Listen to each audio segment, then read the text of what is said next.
video is on ciliary zonules, and I'm gonna read Wolff's anatomy for that. It's a chapter 12, page number 435. The ciliary zonule. The ciliary zonule is also known as zonule of Zinn, suspensory ligament of the lens. The ciliary zonule consists essentially of a series of fibers passing from the ciliary body to the lens. So the extent is from ciliary body to the lens. It holds the lens in a position and enables the ciliary muscle to act on it during accommodation. The lens and zonule form a diaphragm which divides the eye into a smaller anterior portion and larger posterior portion. The zonule forms a ring which is roughly triangular in meridional section. The base of the triangle is concave and faces the equatorial edge of the lens. The apex is elongated and curved and follows the valleys of the ciliary processes to be prolonged over the pars plana ciliaris to the ora serrata. So the ciliary zonules, these are the fibers, okay? Composition we'll see later on. These are the fibers which run from the ciliary body to the lens capsule. And depending upon their location, they are divided into 3-4 types that we'll see later on. So their extent is from the ciliary body to the lens capsule, and their function is to keep to hold the lens in a position. Also, they enable the ciliary muscle to act on them to cause the accommodation, to focus on the near objects. And the lens and the zonules, they form a diaphragm which divides the eye into two segments or two portions, anterior segment and posterior segment. Smaller anterior segment, that is anterior to the lens and the zonules, and posterior segment or posterior portion, that is larger, that is behind the lens and the zonules. And on meridional section, this zonular ring on meridional section, meridional means long axis. On meridional section, it is triangular and its base is towards the lens, that is equator of the lens, it is towards that, and apex is elongated, curved, and it runs towards or it follows the valleys of the ciliary processes and then pass over the pars plana ciliaris to the ora serrata. They pass over the pars plana ciliaris to the ora serrata. So composition of these ciliary fibers or fibrils. These fibrils are composed of a non-collagenous glycoprotein containing O and N-linked oligosaccharides, which explains their positive histochemical reaction to pars-10. So the fibrils are non-collagenous, these are elastic fibrils, and why they are more elastic in nature and not collagenous, that we'll see later on. First, their structure is non-collagenous and glycoprotein containing O and N linked oligosaccharides, which explains their positive histochemical reaction to pars-10. These fibrils are pars positive histochemically. Why? Because of these O and N linked oligosaccharides. Okay. Now these are more of elastic fibers, or more of like elastic fibers because of their size, similarity in the size, their tubular ultrastructure, and cross reactivity and amino acid and peptide profile. So fibril size, tubular ultrastructure, cross reactivity and amino acid and peptide profiles all resemble elastin, as do their resistance to collagenase and susceptibility to digestion by trypsin. Now collagen fibers are susceptible to collagenase and pepsin, while elastic fibers are resistant to collagenase and pepsin, and they are susceptible to digestion by trypsin and chymotrypsin. Okay. Now this property is utilized in intracapsular lens extraction, in which alpha chymotrypsin dissolves the zonules but has no effect on the collagenous capsule. So this property, this elastic property, it is utilized in intracapsular cataract extraction, in which the lens along with its entire capsule is taken out. Okay, it's the cataract surgery. So in that we use the alpha chymotrypsin that dissolves the zonules, but it doesn't act on the lens capsule because it's made up of the collagen. Okay, that we'll see in the lens and the lens capsule, their histochemical properties and their chemical composition. Now, So in intracapsular cataract extraction, as it is made up of the elastic fibers and not the collagen fibers, it is susceptible to alpha chymotrypsin. But lens capsule made up of the collagen fibers, it is not susceptible to alpha chymotrypsin. So alpha chymotrypsin dissolves zonules but has no effect on the collagenous capsule. Recently, it has been shown that the zonular fibril is a cysteine-rich monofibrillar component of the elastic system. Fibrillin, which in other tissues provides a template for elastin deposition during elastogenesis. Fibrillin, however, like oxytocin, another microfibrillar component of the elastic system, never becomes elasticized. The zonular fibers are strongly immunoreactive for fibrillin. Marfan syndrome, which is associated with lens dislocation, cardiovascular, and joint disease, has been shown to be due to mutations in the fibrillin gene, and the Marfan phenotype may be linked to defects in fibrillin genes on other chromosomes.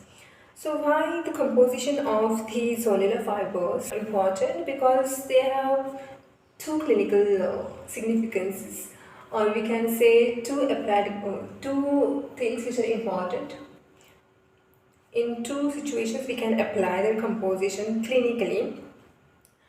For example, why they are elastic and why they are not collagen? Because they are susceptible to chymotrypsin and trypsin and not to the collagenase and pepsin. So they are not made of collagen, they are made up of the elastic. They are elastic like fibrillin. So second, why they are pars positive? Because of oligosaccharides, okay, glycoprotein, and like elastic fibers, their size is similar, tubular ultrastructure is similar, cross reactivity, amino acid and peptide profile, it is very similar to the elastin, and also it is cysteine rich monofibrillar component of the elastic system, fibrillin.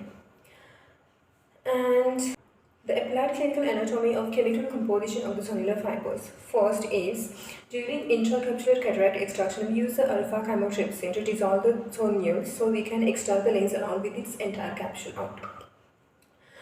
Then second thing, and this alpha chymotrypsin acts on the zonules that is made of the elastic fibrillin, and it doesn't act on the lens capsule.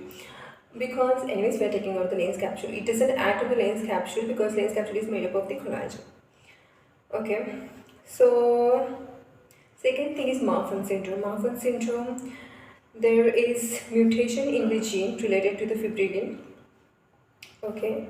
So that causes various phenotypes including lens dislocation, cardiovascular and joint diseases.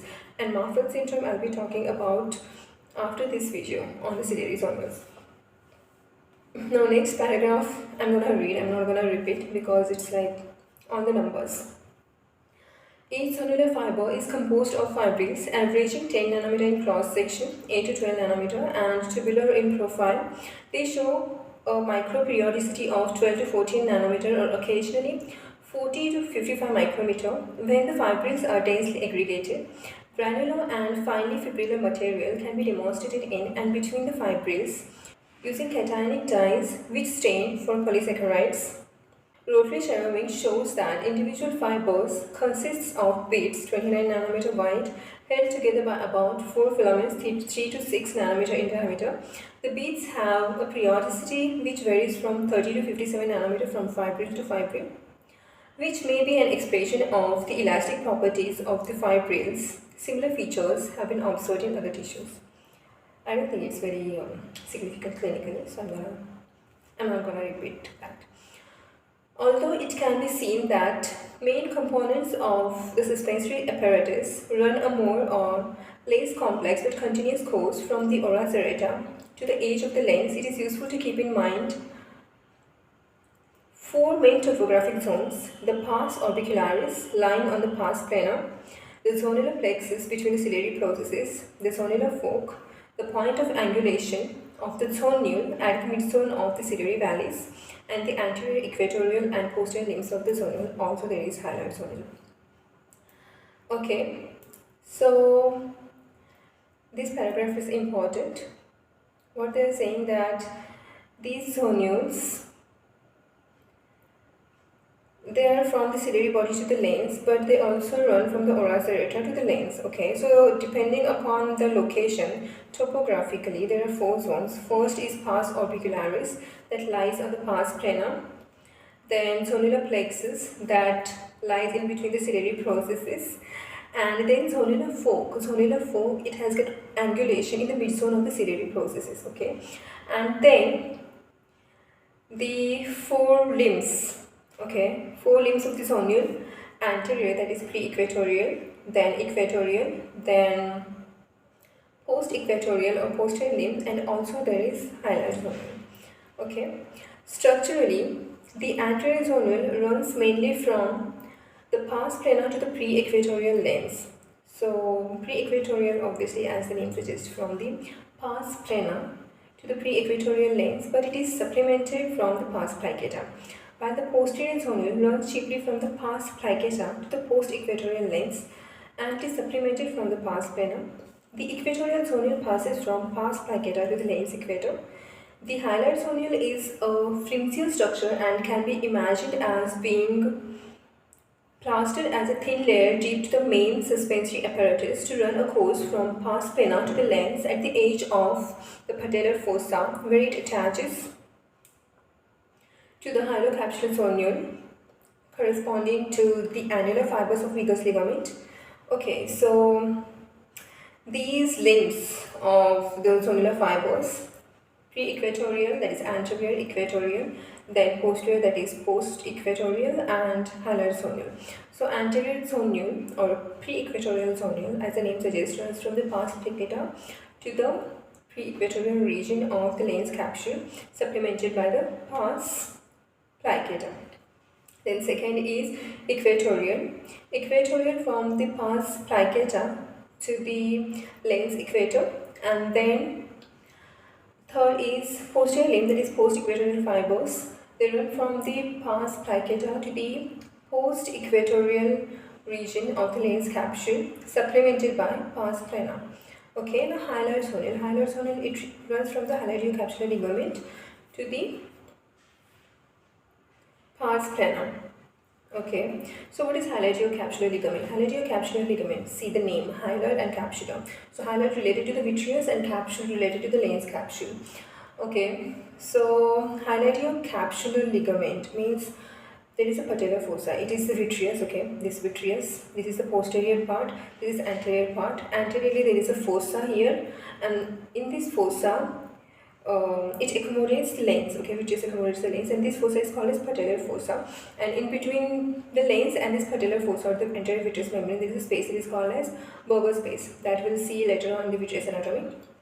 Now, this fossa, this patellar fossa has got a margin, and at this margin, these hilar zonules are attached. These hilar zonules from the this patellar capsular margin to the pars plana. So hyalocapsular ligament is this hilar and the lens capsule.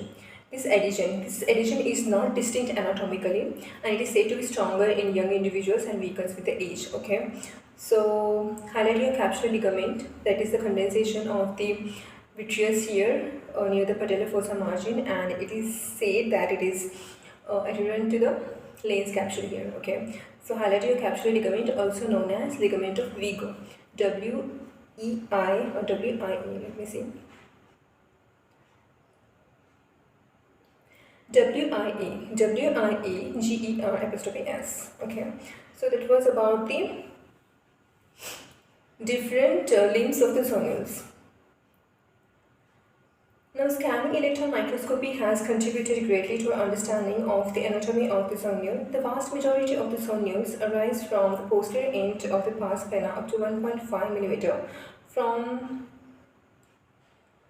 the ora serrata, where they either run into posterior end of the pars plana up to 1.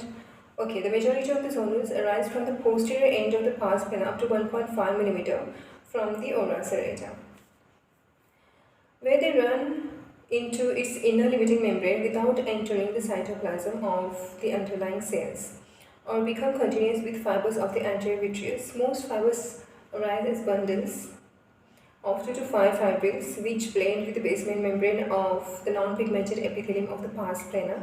Some fibrils occasionally penetrate between these cells in the absence of basement membrane. Fibrils have also been reported between the ciliary pigmented epithelium, its basement membrane, and extending into the elastic lamina of the Brooks membrane. Now, however, Steaton in 1992 suggests that these are more likely to be a mixture of fibrils found in aging basement membrane and microfibrils related to the elastic tissue of ciliary body stroma. The fibers pass forward over the pars plana as a fail to work until they reach the posterior margin of the pars placata.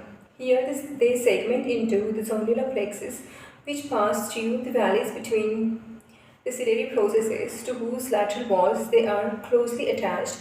Each zonular plexus consists of broad flattened fiber strands which cross and join each other in regular pattern. The zonular plexuses are firmly attached to the bases of ciliary valleys by fine and coarse fibrils which leave the main strands and run anteriorly at an acute angle. These tension fibers find anchorage with the basement membrane within the depth of the valleys and are thought to play an important role in the accommodation process by stabilizing the zonules. Towards the anterior margin of the pars placata, each plexus divides into zonular fork consisting of 3 fiber groups running to the anterior equatorial and posterior lens fibers. So they have in short described the entire course of the ciliary zonules from the 1.5 mm from the ora serrata, pars plana, then valleys, following the course of the ciliary processes, valleys, that is the zonular plexus, then zonular fork and the lens. In short, they have described again here in detail. So the secondary anchorage is thought to be extremely important in relation to the accommodation. It is as it explains how an equatorial force is exerted upon the lens by fibers that originate partly in the pars plana without involving the older and unacceptable theories of a fulcrum of resistance being provided by the hyaloid phase of the Wiegers. The pre-equatorial, equatorial and post-equatorial insertions of zonules into the lens capsule are macroscopically different. Okay. The pre-equatorial insertions are relatively dense as they all insert at approximately the same distance from the equator, 1.5 mm, as an irregular double row of bundles 5 to 10 micrometer wide. Bundles decrease in width to insert over a zone of 0.3 to 0.4 mm in meridional width. The zonular insertions flatten in the plane of the capsule and then split up into ever smaller finger-like processes which fan out and finally run into the lens capsule to form the zonular lamella. They join a surface of loosely arranged microfibrils which blend into the fibrogranular matrix of the capsule. These fibrils are lost 1 mm center to the zonular insertion where the capsule resumes its normal patina. At the point of insertion, the anterior zonule sends fibers and smaller fibrils to a depth of 0.6 to 1.6 micrometer into the capsular surface. The zonular lamella thickens from 1 to 1.7 micrometer lateral to the anterior zonular insertions. The insertion of meridional zonular fibers 0.5 to 1 micrometer wide creates an anterior-posterior ribbon. It has been suggested that anterior zonules decrease in number with age and that the site of anterior insertion becomes displaced more centrally. The origin of the zonule from the pars plana is also thought to move anteriorly with age. The equatorial fibers are sparse and poorly developed, but again fan out in a brush-like manner to insert into capsule almost perpendicular to the surface. They rarely insert into the equator and are usually either just anterior or posterior to it. Fibers are usually 10 to 15 micrometer wide, but maybe up to 60 micrometer wide. They merge with the meridional fibers, which arch over the equatorial capsule. The posterior fibers insert into 2 to 3 layers over a zone of 0.4 to 0.5 mm wide. They fan out more and show less interconnections than the anterior zonule. Anteriorly, they insert at the posterior edge of the lens equator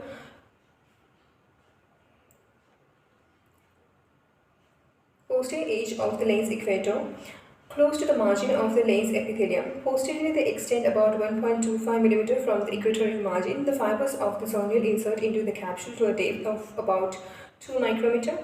Both the posterior and meridional fibers are partly obscured by a thick layer of loosely arranged fibrils, which are of zonular type.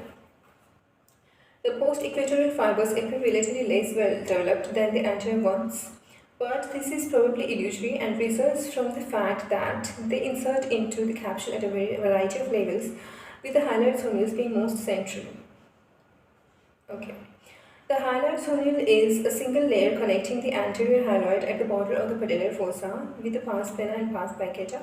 It is undistinguished in the untouched eye because of its fibers are closely opposed to those of the posterior zonule. So there are numbers, and I don't think we need to remember the numbers. So in short, the anterior equatorial fibers, are well developed, and their insertion site is thicker and wider than the equatorial and post-equatorial fibers, and more central fibers are these hyaloid zonules. These are actually very difficult to distinguish from the posterior zonules. Okay, that's it. Then the space between the anterior and posterior zonules is known as the Canal of Hannover. This is very important. Actually, it is subdivided into larger and smaller spaces by the equatorial fibers. This is important because I usually forget what it means. Okay, Canal of Hannover and Canal of Petit.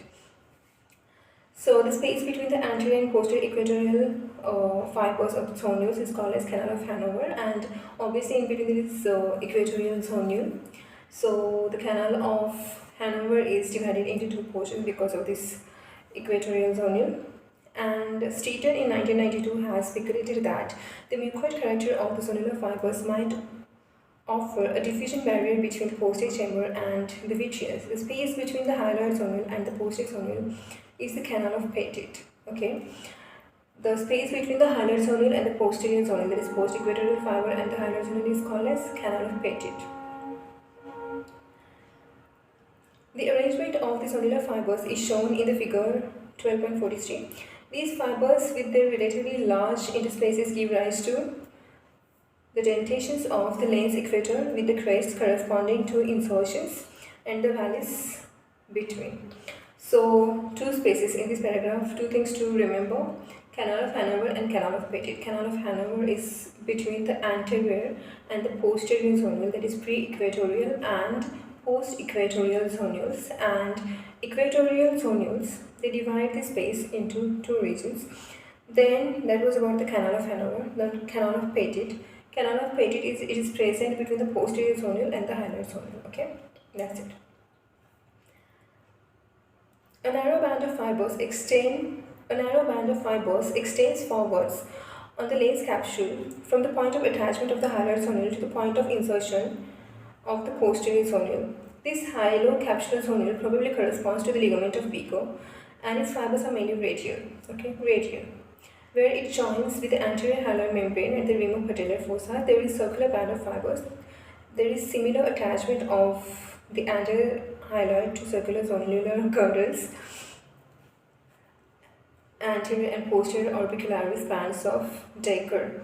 I don't know the pronunciation, Decker. Over the posterior third of the ciliary processes and the middle of the pars plana. This is not very clinically significant. They have described the ligament of Wiegers and relation to that, they have compared it with the anterior and posterior circumferential zonular girdles. Okay. Now next is circumferential zonular girdles. This is also not very important, but I'll just read out once.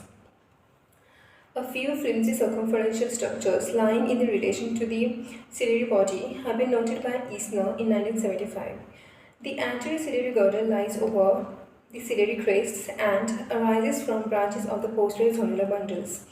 It lies in and on the surface of the anterior hyaloid membrane, binding it to the ciliary processes and resisting the pull of the coronary vitreous tract, which inserts here. Neighboring vitreous collagen fibrils may have a circumferential orientation. It readily pulls away with the vitreous when it becomes detached. The circumferential zonular girdles, what is that? The first they have described is anterior circumferential or ciliary girdle, and it lies over the ciliary crests, and they arise from the branches of the posterior zonular bundles, and they resist the pull of the coronary vitreous tract. Now, what is coronary vitreous tract? That we'll see in the vitreous anatomy. It arises from the ciliary processes, okay, and extends posteriorly to the center of the vitreous. That we'll see in the vitreous anatomy. So, anterior vitreous girdle is the overlying the ciliary processes crests. Okay. Now, posterior girdle of the circularly disposed zonular fibers has been demonstrated in vitro over the ciliary processes again. Also, pars plana and posterior insertion of the zonule by several authors. Okay, and it has been shown by biomicroscopy on post-mortem eyes. This posterior zonular bundle lies on the pars plana at the internal surface of the main zonule 1 to 2 mm anterior to the ora serrata at a site into which the median vitreous tract inserts. Its fibrils have the same circumferential direction as those of the adjacent vitreous, perhaps reflecting the influence of similar traction forces on both structures. They are more aggregated and easier to observe in older eyes. So, posterior zonular girdle or posterior ciliary girdle, whatever it is, what it is, it lies over the ciliary processes, pars plana and posterior insertion of the zonule, and it has been demonstrated by biomicroscopy and post-mortem eyes, and it has been demonstrated in vitro over the ciliary processes, pars plana, posterior insertion of the zonule. Okay, and like this coronary vitreous tract, there is a median vitreous tract arising from the pars plana to the center of the vitreous. So this girdle, it resists these forces or the tensions created by this vitreous tract, median vitreous tract.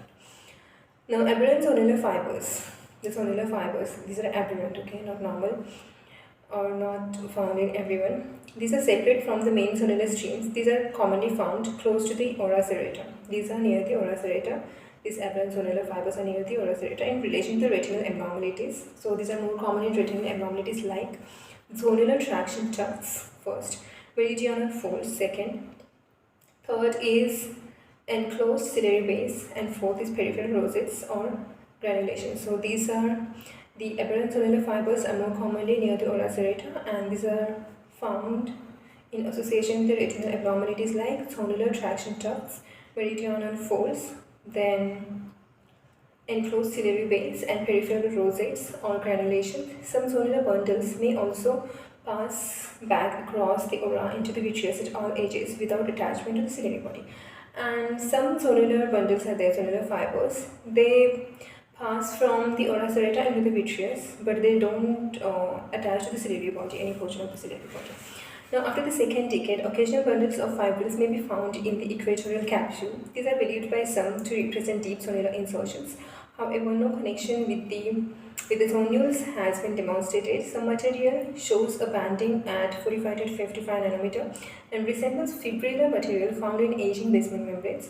Other fibrilo-granular material with the characteristics of zonular fibrils is found superficially but has no connection with the surface zonule. It has been suggested that this may represent a secretory product of the lens epithelium.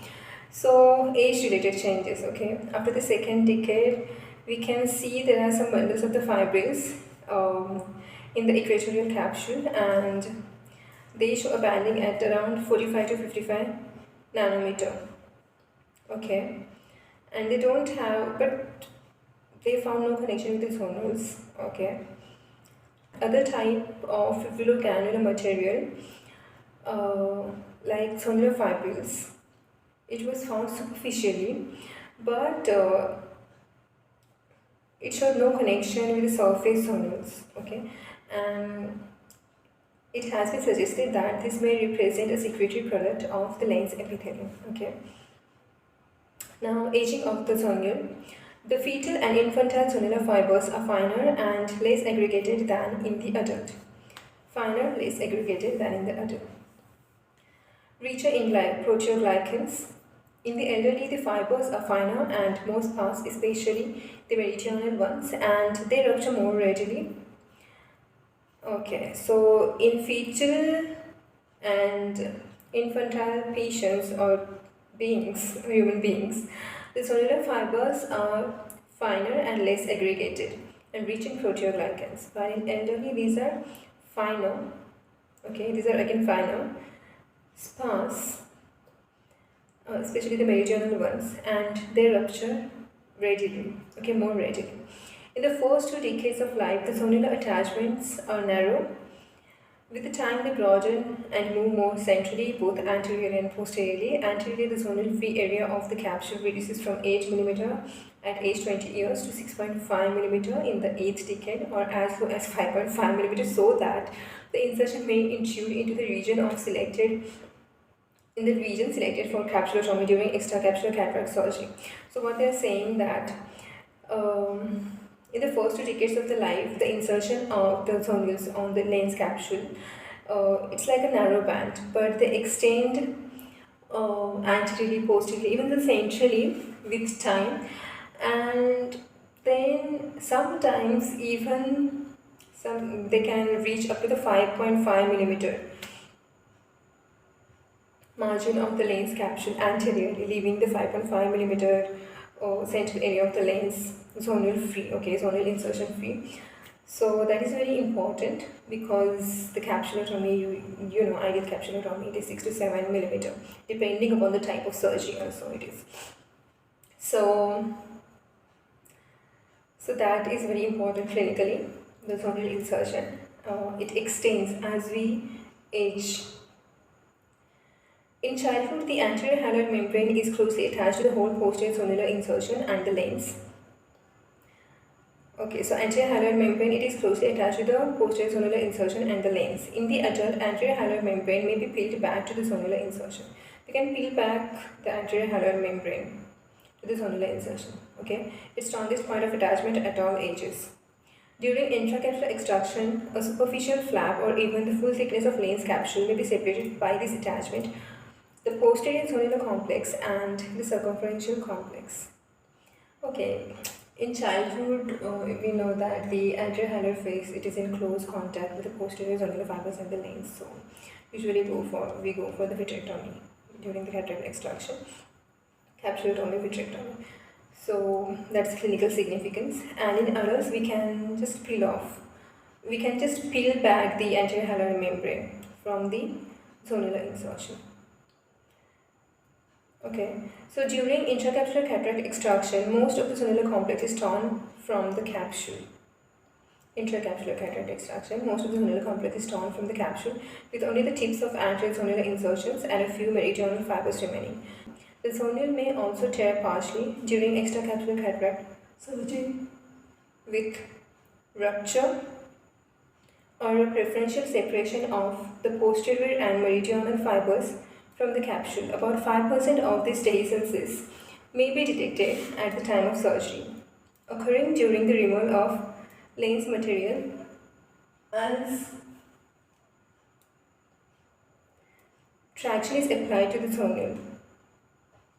More are identified at post-mortem. So what they are saying is that during extracapsular cataract extraction, during the lens matter removal, there is a stress on zonules. Zonules bear a lot of stress if it is not done correctly, and there can be tear. Okay, there can be zonular tear in about 5% of the cases, and these dehiscences may be detected at the time of the surgery, about 5% of the cases, and more are identified at the post-mortem. The zonule is weak in the disordered pseudoexfoliation of the lens capsule, and it is 4 times more likely to rupture during the cataract surgery than normally. During the pseudoexfoliation, glaucoma pseudoexfoliation of the lens capsule, the zonules are weak and they are more likely to rupture during the cataract surgery 4 times than normal. Then each zonular bundle associated with a major ciliary process forms a unit which emerges as a flat ribbon of bundles 30 to 60 micrometer wide, 6 to 10 per ciliary unit. It has been suggested that rubbing of the posterior iris across the zonule is responsible for iris pigment loss in pigmentary glaucoma. Rubbing of the posterior iris across the zonule, it is responsible for iris pigment loss in the pigmentary glaucoma. Okay. So that was about the ciliary zonules, And now we'll see the figures fast.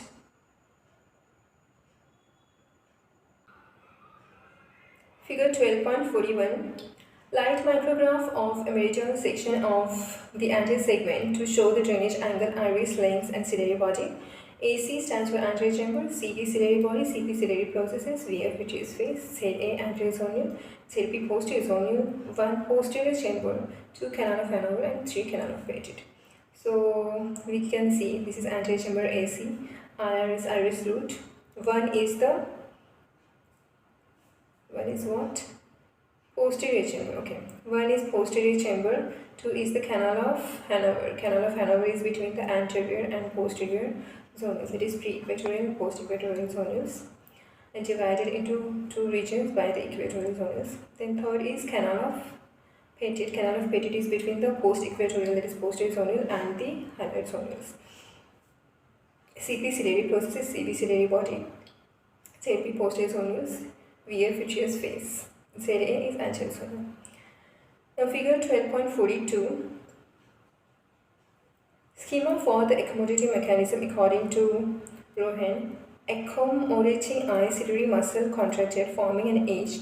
The tangent fiber system is stretched, taking up the traction from the posterior zonular fibers and choroid. Thus, the anterior zonular fibers become relaxed and the lens more spherical dotted line. The arrow indicates the direction of ciliary muscle movement during the accommodation. The arrow indicates the direction of the ciliary muscle movement during the accommodation. In the non-accommodating state, the ciliary muscle is relaxed and the anterior zonular fibers are stretched by the traction from posterior pars plana zonular fibers. The lens is therefore flattened. First thing, normally what happens, posterior zonular fibers are under stretch and this stress is reflected on the anterior zonules. So anterior zonules and posterior zonules are under stretch or under traction. In the normal state, in accommodation what happens, the ciliary muscles they contract and the traction is transferred from the posterior zonular fibers and choroid to the ciliary muscles. Okay, ciliary muscles they contract. Okay, this contraction of the ciliary muscles and the traction on the posterior zonule is removed, and hence the anterior zonules is removed and the lens, that is lens capsule that is under the stretch, is now relaxed and there is increase in the anterior curvature of the lens, okay, during accommodation, and thus increase the refractive power of the lens. That's the accommodation. Now figure 12.43, relationship of anterior vitreous to posterior chamber, Canal of Hannover, HAN, pars plana, PP, retina, R, ora serrata, OS, hilatio-orbicular space, HOS, that is Garnier space, Canal of Petit, CP, zonular portion of hyaloid membrane, ZAHM, posterior zonular fibers, PZF, posterior lens capsule, PLC, superior plica, SP, patellar portion of hyaloid membrane, PAHM. So there is retina, there is ora serrata. Okay, these are the zonules, anterior, posterior, and Canal of Petit in between the hyaloid zonules and posterior or post-equatorial zonules, Canal of Petit, Canal of Hanover between the anterior and posterior zonules, that is pre-equatorial and post-equatorial zonules. Now this is hilatio-orbicular space, hilatio-orbicular space. Now they have not given a text regarding it, but this is my own logic. Hilatio-orbicular space between the orbicular portion, pars orbicularis zonular portion, and the hyaloid portion or hyaloid zonules. It's that space, okay.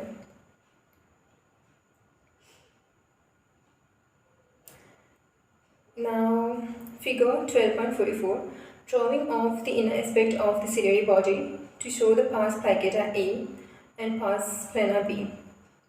A is on the right hand side. If you zoom it out, you can see on left hand side in the upper portion, okay, there is A, very small a, and below that in the same line you can see the B. So A stands for the pars plica portion and B stands for the pars plana, and the ora serrata is at C, okay. Then posterior to it, the retina shows cystoid degeneration D. The base E and dentate processes F of the ora serrata are shown. Linear ridges or striae project forward from the dentate processes across the pars plana to enter the valleys between the ciliary processes. The zonular fibers arise from the pars plana beginning 1.5 mm from the ora serrata. They curve forward from the sides of the dentate ridges into the ciliary valleys, then from the valleys to the lens capsule. Zonules coming from the valleys on either side of a ciliary process have a common point of attachment to the lens on the lens. The zonules attach up to 1 mm from the equator posteriorly and up to 1.5 mm from the equator anteriorly. At the equatorial border, the attaching zonules give a crenated appearance to the lens. The ciliary processes vary in size and shape and often are separated from each other by laser processes. The radial edge and circular furrows of the peripheral iris are shown. Okay. I'm not going to repeat that thing. Figure 12.45, zonular fibers emerging from pars plana. Okay, so auxiliary fibers are the ciliary epithelium, vessels and ciliary muscles. Ciliary muscles, vessels, ciliary epithelium and auxiliary fibers. Orbicular-anterior capsular fibers. Orbicular-anterior capsular fibers over the pars plana. Elastic lamina. Okay. Figure 12.46.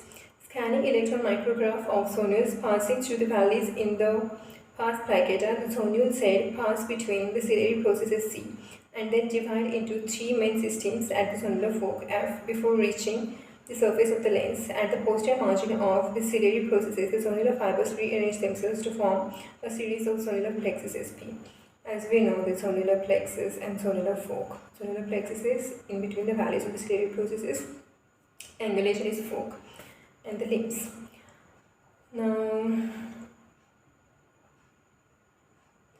figure 12.47a, equatorial zone of the lens capsule with the insertion of the zonular fibers. B, the equatorial region of 46-year-old lens showing a numerous fine equatorial zonules, EZ, original magnification 200 times. C, the equatorial region of a 73-year-old lens showing a shift anteriorly of all zonules and the presence of equatorial line zonules, EZ, on the anterior lens face. Original magnification 200 times. D, the anterior surface of two suspended human lenses ages 46 and 85 showing an increase in insertion equatorial distance A with age, a consistency insertion ciliary body distance B, and a decrease in the circumlental space C. Original magnification 20. Any apparent size difference in the ciliary processes in the two sections is related to observed changes due to age and to the varying amounts of ciliary processes exposed by dissection. Figure 12.48a. Zonular insertions into the pre-equatorial lens capsule. B. Scanning electron micrographs of the post-equatorial surface of a human lens to show the sparsity of the zonules and the variety of levels at which they insert. This discontinuity in fiber insertions gives rise to the dentations of the lens. So here I conclude the ciliary zonules, and next video I am going to talk about the Marfan syndrome. Thank you so much for listening to me patiently. Good night and take care.